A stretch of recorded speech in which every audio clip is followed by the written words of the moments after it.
إن الحمد لله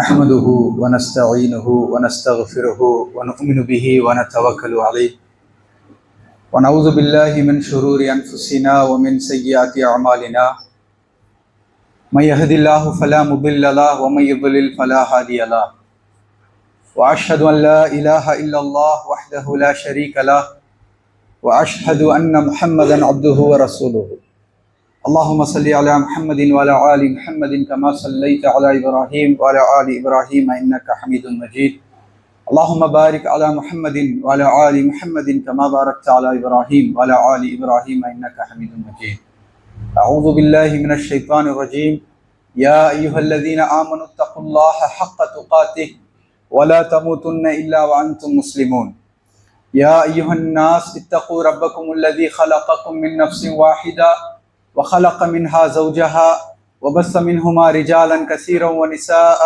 واتقوا الله الذي تساءلون به والأرحام إن الله كان عليكم رقيبا يا أيها الذين آمنوا اتقوا الله وقولوا قولا سديدا يصلح لكم أعمالكم ويغفر لكم ذنوبكم ومن يطع الله ورسوله فقد فاز فوزا عظيما أما بعد فإن أصدق الحديث كتاب الله وخير الحدي حدي محمد صلى الله عليه وسلم وشر الأمور محدثاتها وكل محدثة بدعة وكل بدعة ضلالة وكل ضلالة في النار. வானங்களையும் பூமியையும் அந்த சராசரங்களையும் அதில் உள்ள அனைத்தையும் படைத்து பரிபாலித்து பக்குவப்படுத்தி வளர்த்து இயக்கி கொண்டிருக்கக்கூடிய ஒரே இறைவனாகி அல்லாஹுக்கே எல்லா புகழும். அவனால் படைக்கப்பட்ட எல்லா படைப்பினங்களின் மீதும் அவனால் அனுப்பப்பட்ட எல்லா நபிமார்களின் மீதும் அந்த நபிமார்களை உண்மையாக பின்பற்றிய எல்லா நல்லடியார்களின் மீதும் எம்முடைய இறுதி தூதர் ரஹ்மத்துல்லில் ஆலமீன் முஹம்மது முஸ்தபா ஹபீப் ஸல்லல்லாஹு அலைஹி வஸல்லம் அவர்கள் மீதும் அவர்களை உண்மையாக உறுதியாக உயிரினும் மேலாக நேசித்து பின்பற்றி வாழ்ந்த கண்ணிய உத்தம உன்னத தோழர்களான சஹாபாக்களின் மீதும் இந்த மார்க்கத்தை எம்மிடம் கொண்டு வந்து சேர்ப்பதற்காக தம்முடைய வாழ்க்கையை அர்ப்பணம் செய்த தாபீன்கள் தாபீன்கள் இமாம்கள் பின்தொடர்ந்து வந்த எல்லா நல்லடியார்களின் மீதும் குறிப்பாக அல்லாஹ்வால் கடமையாக்கப்பட்ட ஜுமாவை நிறைவேற்றுவதற்காக இங்கே ஒன்று சேர்ந்திருக்கக்கூடிய நம் அனைவரின் மீதும் அகிலங்களின் அதிபதி அல்லாஹின் அன்பும் அருளும் அரவணைப்பும் அமைதியும் அபிவிருத்தியும் என்றென்றும் ஏற்படட்டுமாக. அல்லாஹ் சுப்ஹானஹு வ தஆலா நம்மை இணை வைத்தல், பெரும்பாவங்கள், பித்அத்துகள், அனாச்சாரங்கள், மூட பழக்க வழக்கங்கள், தாங்க முடியாத கஷ்டங்கள், தீர்க்க முடியாத நோய்கள் ஆகிய அனைத்தையும் விட்டு பாதுகாத்து நம்மை ஈமான் கொண்டவர்களாக, இஹ்லாஸ் உடையவர்களாக, தொழுகையாளிகளாக, நோன்பாளிகளாக, தான தர்மம் வழங்கக்கூடியவர்களாக, ஹஜ்ஜையும் உம்ராவையும் நிறைவேற்றுவதற்கு பாக்கியம் பெற்றவர்களாக, நிலையான நற்குணத்தின் மீது நிலைத்து நிற்பவர்களாக என்னையும் உங்களையும் உலக முஸ்லிம்களையும் ஆக்கி அருள் புரிவானாக என்ற துவாவோடு இந்த ஜுமாவுடைய முதல் உரையை தொடக்கம் செய்கின்றேன். ரப்பி ஷ்ரஹ் லி சத்ரி வயஸ்ஸிர் லி அம்ரி வஹ்லுல் உக்தத்தம் மின் லிசானி யஃப்கஹு கௌலி ரப்பி ஸித்னி உல்மா.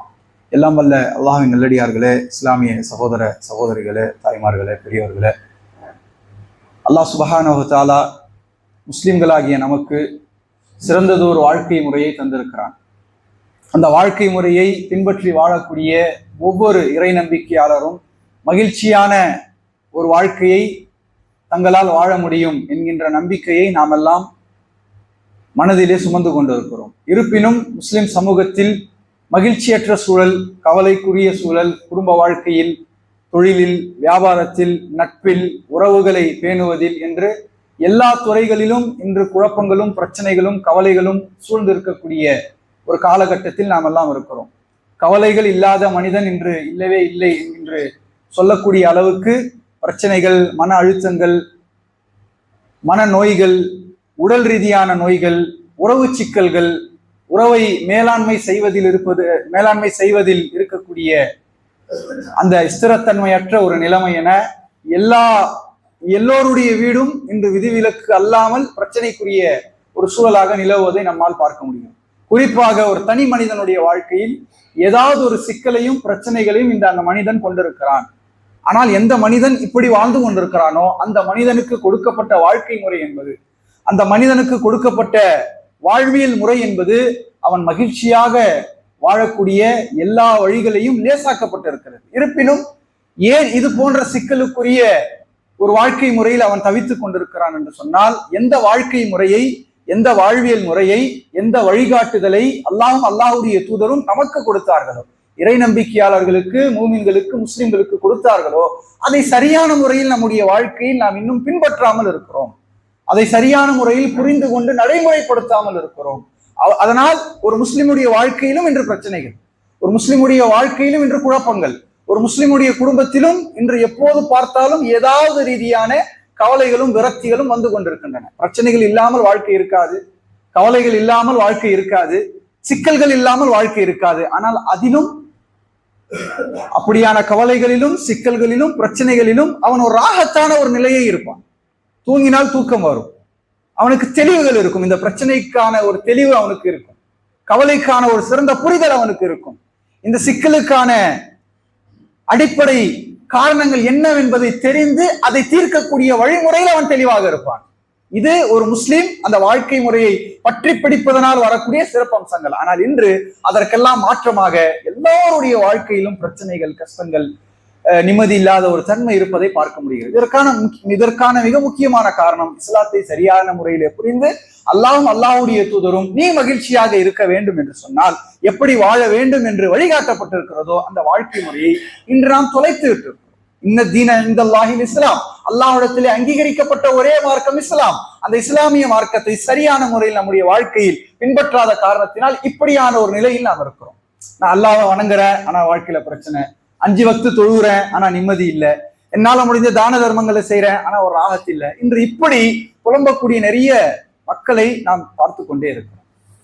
இதுக்கெல்லாம் ஒரு தீர்வாக நாம் அதை பற்றி சிந்திக்கும் பொழுது, அதை பற்றி யோசிக்கும் பொழுது மார்க்க அறிஞர்கள் நிறைய இது சம்பந்தமான வழிகாட்டுதல்களை நமக்கு குர்ஆன் ஹதீஸினுடைய அடிப்படையை கொண்டு நமக்கு தந்திருக்கிறார்கள். அதில் ஒரு மனிதன் மகிழ்ச்சியாக இருப்பதற்கு, கவலை இல்லாமல் இருப்பதற்கு, நான் ஏற்கனவே சொன்னது போன்று பிரச்சனைகள் இருக்கும், கவலைகள் இருக்கும், சங்கடங்கள் இருக்கும். அதிலும் அந்த வாழ்க்கை பற்றியான ஒரு தெளிவான புரிதல் அவனுக்கு இருக்கும். அதை தீர்ப்பதற்கான வழிமுறைகள் அவனுக்கு தெரிந்திருக்கும்.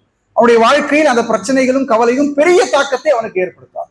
அப்படியான ஒரு மகிழ்ச்சியான வாழ்க்கையை வாழ்வதற்கு உலமாக்கள் நமக்கு குர்ஆன் ஹதீஸில் இருந்து தொகுத்து நிறைய வழிமுறைகளை, நிறைய வழிகாட்டுதல்களை நமக்கு தந்திருக்கிறார்கள். அவற்றை நாம் சரியான முறையில நம்முடைய வாழ்க்கையில் எடுத்து செயல்படுத்தும் பொழுது இன்ஷா அல்லாஹ் நம்முடைய வாழ்க்கை மகிழ்ச்சிக்குரிய ஒரு வாழ்க்கையாக மாறும். இந்த உலகத்தில் மட்டுமல்ல, மறுமையிலும் அந்த வாழ்க்கை மகிழ்ச்சிக்குரிய வாழ்க்கையாக மாறும். அப்படியான சில வழிகாட்டுதல்களை இந்த ஜும்மாவுடைய உரையில் உங்களுக்கு கவனப்படுத்த வேண்டும் என்று நான் நம்புகிறேன். முதல் வழிமுறை, மகிழ்ச்சியாக வாழ வேண்டும் என்று சொன்னால் ஒரு முஸ்லிமுடைய வாழ்க்கையில் இருக்கக்கூடிய முதல் அம்சம் என்னவென்று சொன்னால் அல்லாஹ்வை முழுமையாக முன்னோக்க வேண்டும். அல்லாஹ்வின் மீதான உறுதியான நம்பிக்கை அவன் கொண்டிருக்க வேண்டும். வாழ்க்கையில் வரக்கூடிய சோதனைகளில் நிராசை அடையாமல் இருக்க வேண்டும். அல்லாஹ் தான் என்னை படைத்திருக்கிறான், அவன் தான் என்னுடைய ரப்புல் ஆலமீன், அவனை மட்டும்தான் நான் வணங்க வேண்டும், அவன் மீது மட்டும்தான் தவக்குல் வைக்க வேண்டும், அவன் மீது மட்டும்தான் பொறுப்பு சாட்ட வேண்டும். என்னுடைய எல்லா காரியங்களையும் நிர்ணயித்தவன் அவன், என்னுடைய வாழ்க்கையை எழுதி முடித்தவன் அவன், எழுதி முடித்த பேனாவும் காய்ந்து விட்டது என்று அல்லாஹ்வும் அல்லாஹ்வுடைய தூதரும் நமக்கு சொல்கிறார். இப்னு அப்பாஸ் ரலியல்லாஹு அன்ஹு அவர்களை அழைத்து அல்லாஹ்வுடைய தூதர் சொல்கிறார்கள், இந்த உலகத்தில் இந்த உலகமே ஒன்று சேர்ந்து உனக்கு ஒரு நன்மையை நாட நினைத்தாலும் அல்லாஹ் உன்னுடைய வாழ்க்கையில் அதை நாடவில்லை என்று சொன்னால் யாராலும் அந்த நன்மை உனக்கு செய்துவிட முடியாது. இந்த உலகமே ஒன்று சேர்ந்து ஒரு தீமையை உனக்கு செய்ய நாடினாலும் அல்லாஹ் அந்த தீமை உனக்கு வரக்கூடாது என்று நிர்ணயித்து விட்டால் இந்த உலகமே சேர்ந்து உழைத்தாலும் அந்த தீமையை உனக்கு செய்ய முடியாது. அல்லாஹ்வின் மீதான உறுதியான நம்பிக்கை, அல்லாஹ் தான் என்னை படைத்தவன், என்னை பரிபாலிப்பவன், எனக்கு உணவு கொடுப்பவன், எனக்கு ரிஸ்க் தருபவன், எனக்கு மௌத்தை தருபவன் அவன் தான், இங்கே பிறக்க வைத்தவன் அவன் தான், என்னுடைய வாழ்வாதாரத்திற்கான பொறுப்பேற்றுக் கொண்டவன் அவன் தான், என்னுடைய எல்லா காரியங்களுக்குமான பொறுப்பாளன் அல்லாஹ் மட்டுமே என்கின்ற உறுதியான தவக்குல், அல்லாஹ்விடம் மட்டுமே அனைத்தையும் ஒப்படைத்து விடுவது, அல்லாஹ்வின் மீது மட்டுமே முழுமையான பொறுப்பை சாட்டுவது, அல்லாஹ்வை மட்டுமே முன்னோக்குவது. என்ன ஆனாலும் யா அல்லாஹ் உன்னை தவிர யாரிடத்திலுமே நான் தேவையுடையவனாக இருக்கக்கூடாது என்கின்ற அந்த நம்பிக்கை நமக்கு வர வேண்டும். அல்லாஹ்வின் மீதான உறுதியான நம்பிக்கை வர வேண்டும். அந்த நம்பிக்கையில் வரக்கூடிய சோதனைகளில், கஷ்டங்களில் அல்லாஹ்வின் மீது நிராசை அடைந்து விடக்கூடாது என்று மனிதன் நிராசை என்கின்ற அந்த நிலைக்கு சென்று விடுகிறான். ஒரு மூமினாக இருக்கிறான், தொழக்கூடியவனாக இருக்கிறார், அமைப்புகளோடு, ஜமாத்துகளோடு, ஒரு குழுக்களோடு சம்பந்தப்பட்டு அதிலே ஐக்கியம் உள்ளவராக இருக்கிறார். ஆனால் நிராசை அடைந்து விடுகிறார். என்ன வாழ்க்கை இது? ஏன் இவ்வளவு கஷ்டங்கள் எனக்கு நடக்குது? ஏன் இவ்வளவு சோதனைகள் எனக்கு வருது? அல்லாஹ் சொல்றான், நீங்க நிராசை அடையாதீர்கள். அல்லாஹுடைய அந்த நம்பிக்கையில், அல்லாஹ்வின் மீது வைத்திருக்கக்கூடிய அந்த பொறுப்பில், அல்லாஹ்வின் மீது நீங்கள் பொறுப்பு சாட்டுவதில் எந்த காலத்திலும் நிராசை அடைந்து விடாதீர்கள். ஒரு காலத்திலே ஒரு சமூகம் இருந்தது, அல்லாஹ்வுடைய உதவி எப்போது வரும் என்று கேட்கக்கூடிய அளவுக்கு அவர்களுக்கு சோதனை வந்தது என்று அல்லாஹ் சுப்ஹானஹு வ தஆலா பதிவு செய்கிறார். அல்லாஹ்வுடைய தூதர் ஸல்லல்லாஹு அலைஹி வஸல்லம் அவர்கள் சொல்கிறார்கள், ஒரு சமூகம் இருந்தது, அந்த சமூக மக்களை அழைத்து கொண்டு வந்து லைனிலே, அதாவது வரிசையிலே நிற்க வைப்பார்கள். லா இலாஹ இல்லல்லாஹை விட்டுவிடு என்று சொல்வார்கள். அவர் முடியாது என்று சொல்வார். அவரை மரத்தை அறுக்கக்கூடிய ரம்பத்தை கொண்டு வந்து 2 துண்டுகளாக அவரை வெட்டி போடுவார்கள். ஆனால் அவர் கலிமாவை லா இலாஹ இல்லல்லாஹ் விட்டு தர மாட்டார். இரும்பு சீப்புகளால் குப்புறப்படுக்க வைத்து அவரை சீவுவார்கள். அந்த சீவும் பொழுது அவருடைய உடலில் இருக்கக்கூடிய, அந்த முதுகில் இருக்கக்கூடிய தோள்களும் எலும்புகளும் ரத்தமும் சதையும் வந்துவிடும். ஆனால் அவருடைய உயிரிலிருந்து லா இலாஹ இல்லல்லாஹ் போகாது என்று அல்லாஹ்வுடைய தூதர் ஸல்லல்லாஹு அலைஹி வஸல்லம் அவர்கள் கப்பாப் ரலியல்லாஹு அன்ஹு இந்த உபதேசத்தை சொல்லிக் கொண்டு, நீ அல்லாஹ்வுக்காக பொறுத்துக்கொள், அவன் மீது நிராசை அடையாதே, எல்லாவற்றிற்குமான அந்த பொறுப்பு சாட்டுதலை, தவக்குலை, முன்னோக்குதலை அல்லாஹ்விடத்திலே மட்டுமே அவனை வணங்கி வழிபடுவதில் நீ உறுதியாக இரு என்று அவருக்கு ஆறுதல் சொல்லும் பொழுது கப்பாப் ரலியல்லாஹு அன்ஹு அவர்கள் அந்த ஆறுதலை கேட்டுவிட்டு செல்கிறார்கள். செல்லும் பொழுது அவர்கள் வரும்பொழுது அவருடைய நிலை என்னவென்று சொன்னால், அவரை அழைத்து காபிர்கள் ஒரு நெருப்பு படுக்கையிலே அவரை படுக்க வைத்து அவருடைய முதுகெல்லாம் அப்படியே காய்த்து போயிருந்தது.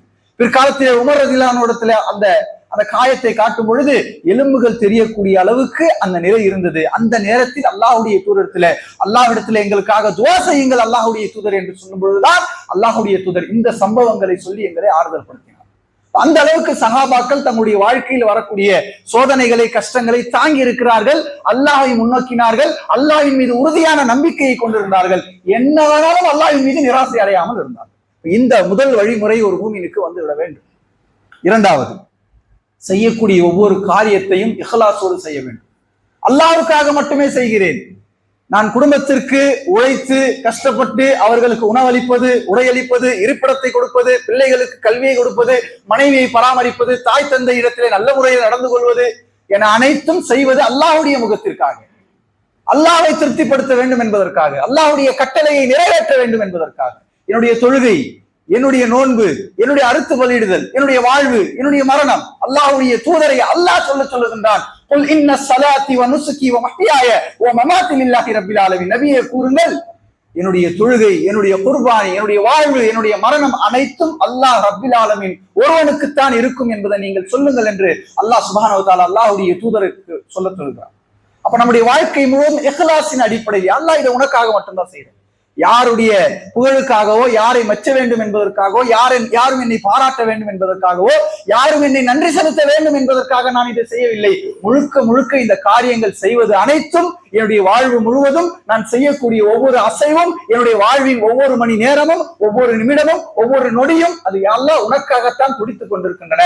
உனக்காக, உன்னுடைய பொருத்தத்திற்காக, உன்னுடைய அருளிற்காக மட்டும்தான் நான் இதனை செய்து கொண்டிருக்கேன் என்ற அந்த இஹ்லாஸ். அல்லாஹ்வுடைய தூதர் துஆ செய்வார்கள், அல்லாஹும்ம இன்னி அஸ்அலுக்கல் இஹ்லாஸ், அல்லாஹ் என்னுடைய உள்ளத்திற்கு எனக்கு நீ இஹ்லாஸை கொடுப்பாயாக என்று துஆ செய்வார்கள்.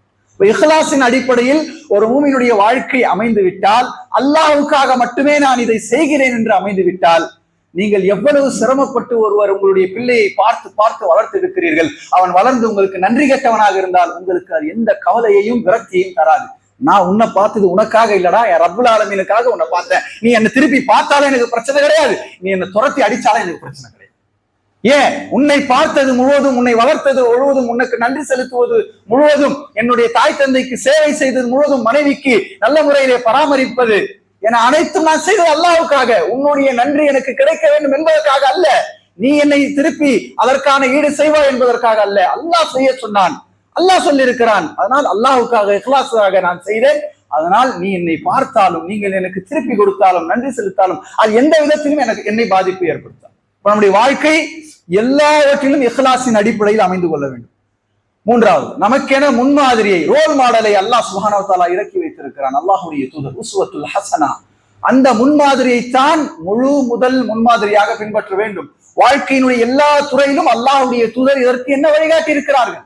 என்னுடைய வியாபாரமா, என்னுடைய தொழிலா, என்னுடைய அலுவலகமா, என்னுடைய குழந்தை வளர்ப்பா, என்னுடைய பெற்றோர்களை பார்க்கக்கூடிய நிலையா, என்னுடைய நண்பனிடத்தில் நான் எந்த அளவுக்கு நட்பு கொள்ள வேண்டும் என்பதனையும் அல்லாஹ்வுடைய தூதர் நமக்கு வரையறுத்துக் கொண்டு சென்றிருக்கிறார்கள்.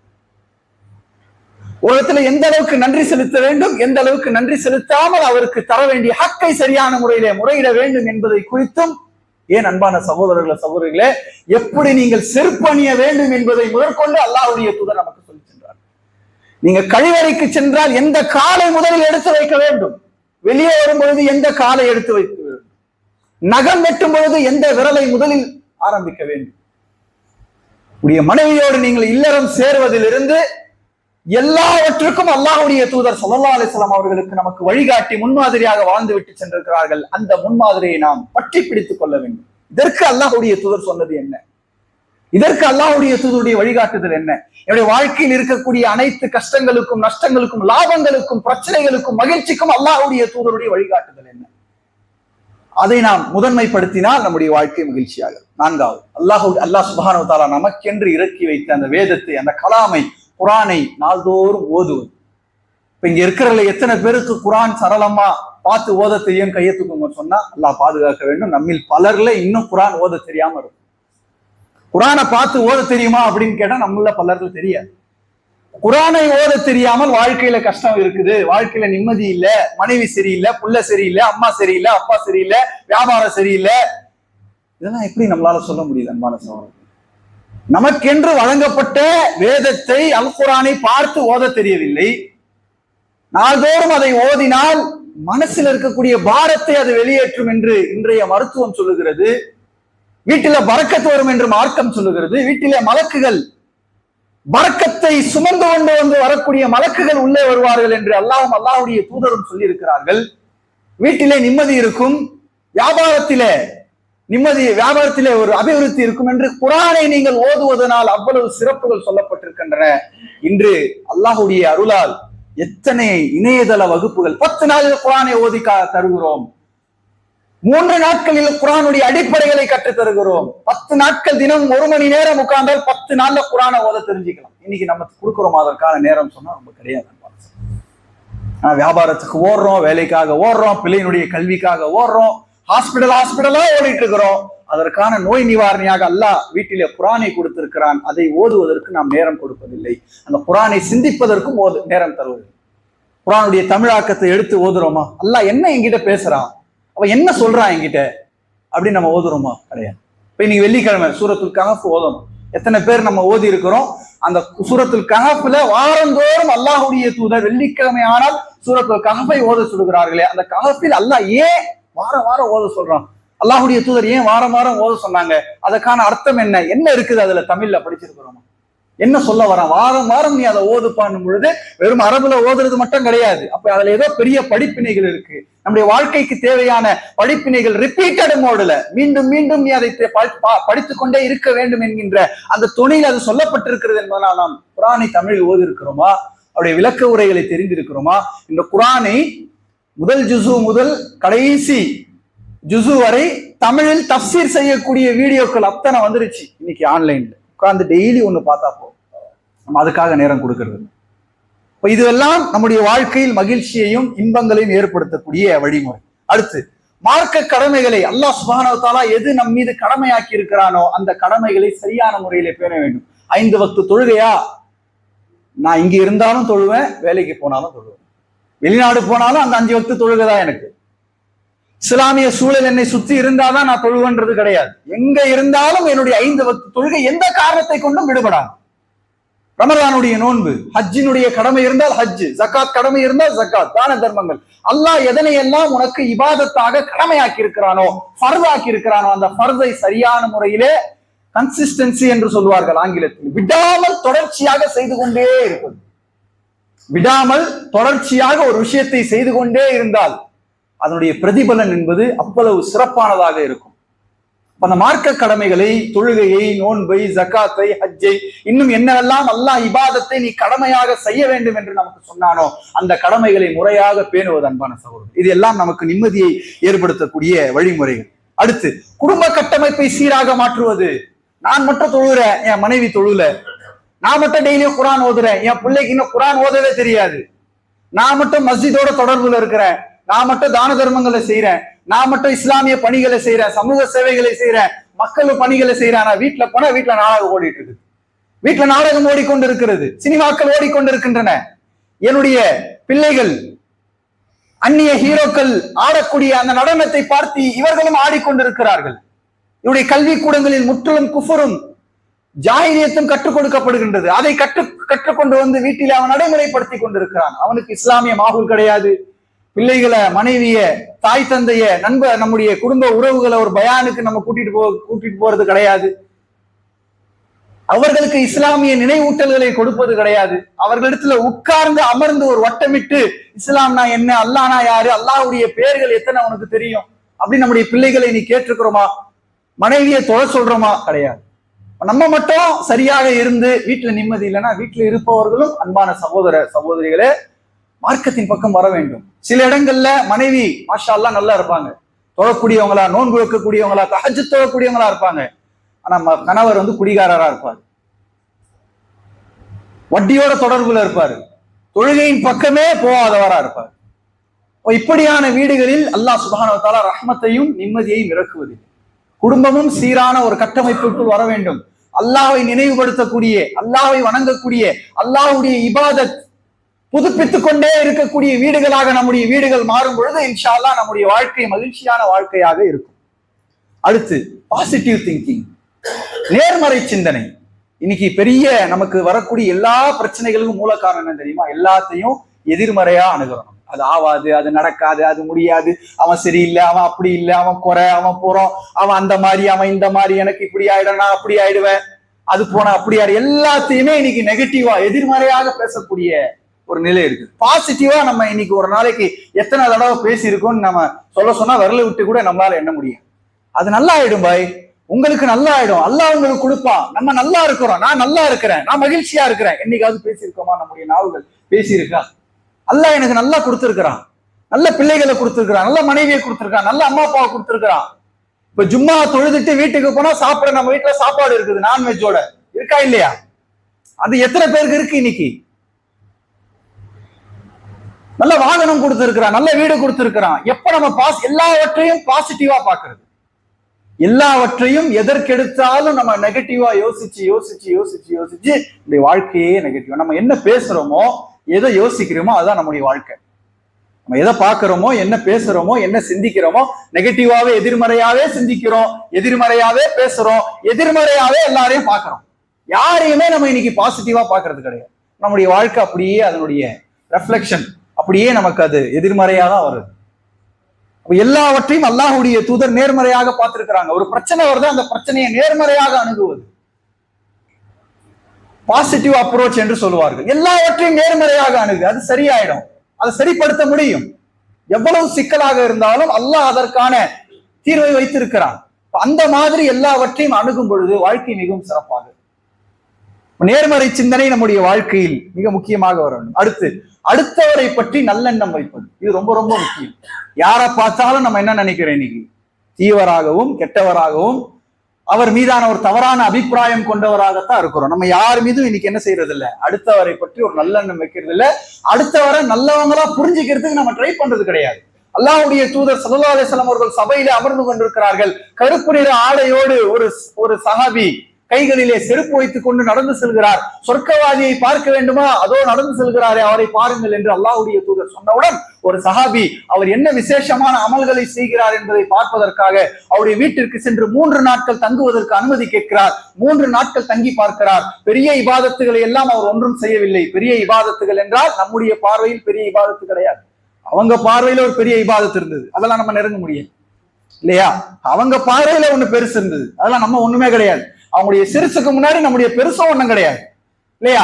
அப்படி அவர் பெருசா ஒண்ணும் அவர் பண்ணல. அப்ப கேட்டுறாரு 3வது நாள், நீங்க என்ன பண்ணீங்க, ஏன் அல்லாஹ்வுடைய தூதர் உங்களை சொர்க்கவாதி என்று சொன்னார் என்று சொன்னால், நான் நாள்தோறும் இரவில் உறங்கும் பொழுது யா அல்லாஹ், எந்த ஒரு முஸ்லிம் சகோதரரை பற்றியும் தவறான குரோதமான எண்ணத்தை என்னுடைய மனதிலே நீ வைக்காதே, அனைவரையும் நல்லெண்ணம் கொண்டு பார்க்கக்கூடிய அந்த நிலையை எனக்கு தா, யாருக்கு நீ தரக்கூடிய அருட்கொடையை பார்த்தும் பொறாமை கொள்ளக்கூடியவனாக என்னை ஆக்காது. ஒருத்தன் சொந்த வீடு கட்டிட்டான் உடனே பொறாம, ஒருத்தன் கார் வாங்கிட்டான் பொறாம, நம்ம சொந்தக்காரங்களை ஒருத்தன் நல்லா வந்துட்டா பொறாம இல்லையா? நம்ம கூட இருக்கிறவன் நம்ம அளவுக்கு இருந்தா ஓகே, நமக்கு கீழே இருந்தா ஓகே, நமக்கு கொஞ்சம் மேல போயிட்டா முடிஞ்சு, நம்முடைய ராகத்தை இங்க போயிடுது. அப்ப எந்த ஒருவருக்கும் அல்லாஹ் அருட்கொடையை கொடுக்கிறான், ரஹமத்தை கொடுக்கிறான், அவனுடைய செல்வத்தை கொடுக்கிறான் என்று சொன்னால் அதை பார்த்து பொறாமைப்படக்கூடிய உள்ளம் நமக்கு வந்துவிடக்கூடாது. இதெல்லாம் நம்ம மகிழ்ச்சியா வாழ்றதுக்கான வழிமுறை. நம்ம அடுத்தவனை பத்தி தப்பா யோசிக்கிறது, அடுத்தவனை பத்தி தவறா பேசுறது, அடுத்தவங்களை பத்தி தப்பா நினைக்கிறது எல்லாம் நம்முடைய வாழ்க்கையை நம்மளே குழி தோண்டி போச்சுக்கிறோம். அவன் அவனுடைய வேலையில போயிட்டு இருப்பான். நம்ம அதை யோசிச்சு யோசிச்சு யோசிச்சு யோசிச்சு நம்ம எதுவுமே முன்ன போகாம ஆயிட்டு. இப்ப மார்க்கம் இதெல்லாம் நீ நல்லவற்றை யோசி, நல்லவற்றை புரிந்து கொள் என்று மார்க்கம் நமக்கு சொல்லுது. அடுத்ததாக பிறர் நலம் நாடு, உன்னால் முடிந்த அளவுக்கு பிறருக்கு உதவியை செய்வதற்கு நீ முயற்சி செய். அல்லாஹ்வுடைய தூதர் ஸல்லல்லாஹு அலைஹி வஸல்லம் சொன்னார்கள், இஸ்லாம் என்றாலே பிறர் நலம் நாடுவதுதான்.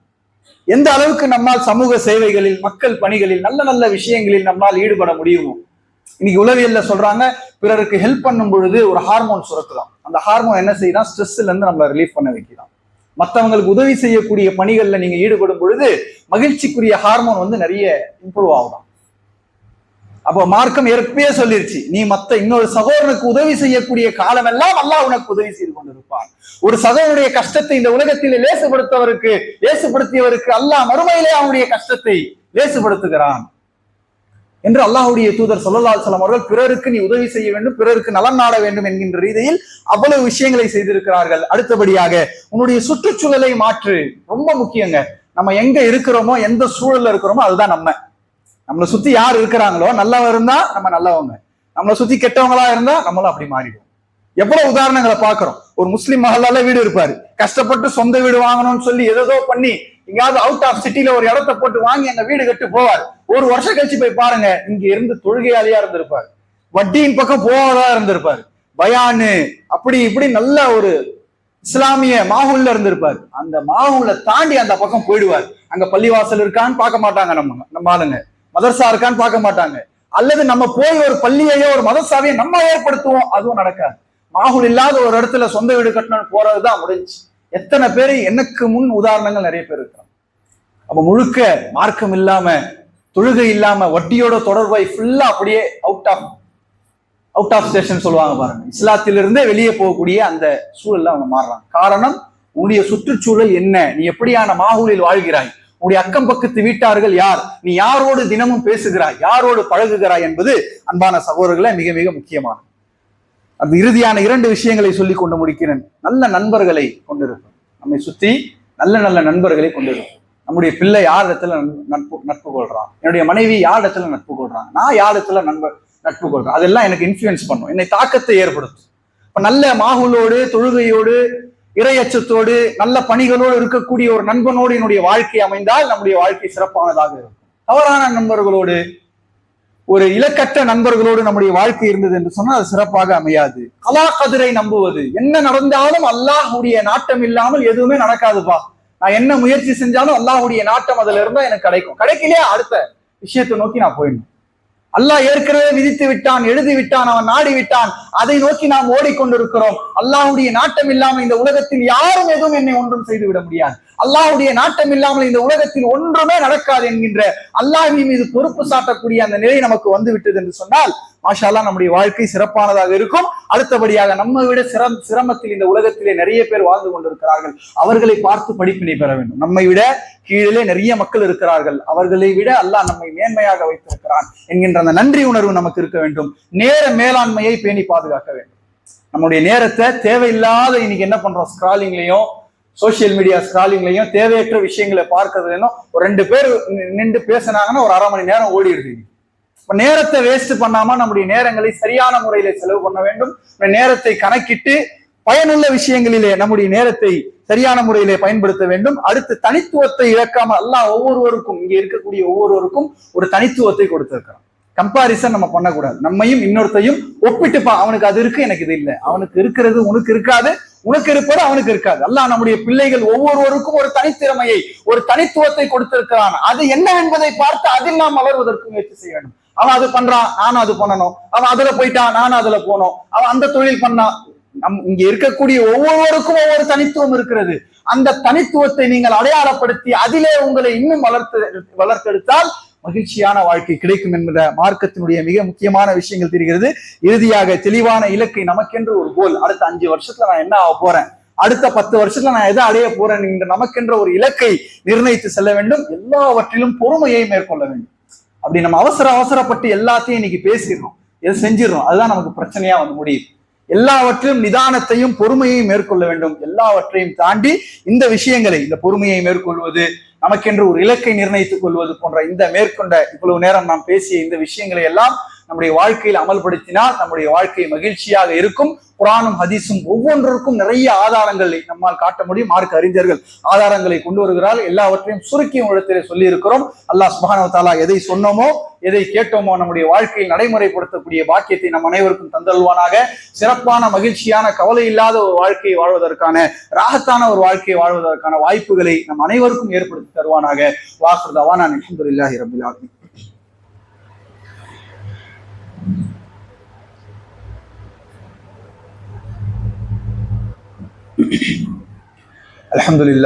அல்ஹம்துலில்லாஹி ரப்பில் ஆலமீன். அஸ்ஸலாத்து வஸ்ஸலாம் அலா சய்யிதினா ஹபீபினா முஹம்மது வஅலா ஆலிஹி வஸ்ஹபிஹி அஜ்மஈன். அன்பிற்குரிய சகோதரர்களே, ஜும்மாவுடைய முதல் உரையில் ஒரு மூமின் மகிழ்ச்சியாக வாழ வேண்டும் என்று சொன்னால் இஸ்லாமிய வாழ்வியல் முறையை சரியான முறையிலே அவன் பேணி நடக்க வேண்டும். அந்த வாழ்வியல் முறையினுடைய சில முக்கிய அம்சங்களை இடத்திலே நாம் கவனப்படுத்தியிருக்கிறோம் என்று நம்புகிறோம்.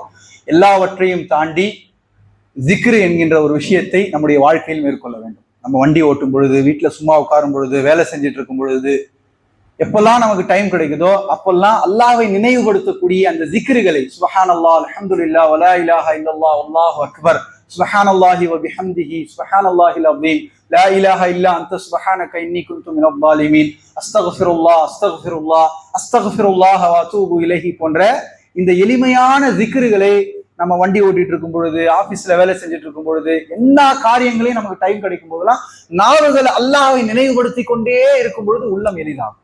நாவுகள் அல்லாஹ்வை நினைத்து கொண்டே இருக்கும் பொழுது நம்முடைய பிரச்சனைகள் இலகுவாகும். நாவுகள் அல்லாஹ்வை நினைவுபடுத்தி கொண்டே இருக்கும் பொழுது அல்லாஹ்வுடைய நெருக்கத்திலேயே நம்ம இருப்போம் இல்லையா? உள்ளங்கள் எப்போது அமைதி அடையும்? அல்லாஹ்வை நினைவுபடுத்தக்கூடிய அந்த ஜிக்ரினால் தான் உள்ளங்கள் அமைதி அடைகின்றன என்று அல்லாஹும் அல்லாஹுடைய தூதர் நமக்கு சொல்கிறார்கள். எல்லாவற்றையும் கடைபிடிப்பதோடு நேரம் கிடைக்கும் போதெல்லாம் அல்லாஹ்வை நினைவுபடுத்த வேண்டும், அல்லாஹ்வை ஜிக்ரு செய்ய வேண்டும். அல்லாஹ்வை ஜிக்ரு செய்வதை கொண்டுதான் வாழ்க்கை மகிழ்ச்சி அடையும் என்கின்ற மிக முக்கியமான செய்தி எனக்கும் உங்களுக்கும் சொல்லியவனாக முடித்துக் கொள்கின்றேன். அக்கூலு கௌலி ஹாதா வஸ்தக்ஃபிருல்லாஹ் லி வலக்கும். ரப்பனா லா துஆഖிதுனா இன் நஸீனா வஅக்தானா. ரப்பனா வலா தஹ்மில் அலைனா இஸ்ரன் கமா ஹமல்தஹு அலல் லதீன மின் قبلنا. ربنا ولا تحملنا ما لا طاقة لنا به واعف عنا واغفر لنا وارحمنا أنت مولانا فانصرنا على القوم الكافرين. ربنا آتنا في الدنيا حسنة وفي الآخرة حسنة وقنا عذاب النار. سبحان ربك رب العزة عما يصفون وسلام على المرسلين والحمد لله رب العالمين ولذكر الله أكبر والله يعلم ما تصنعون.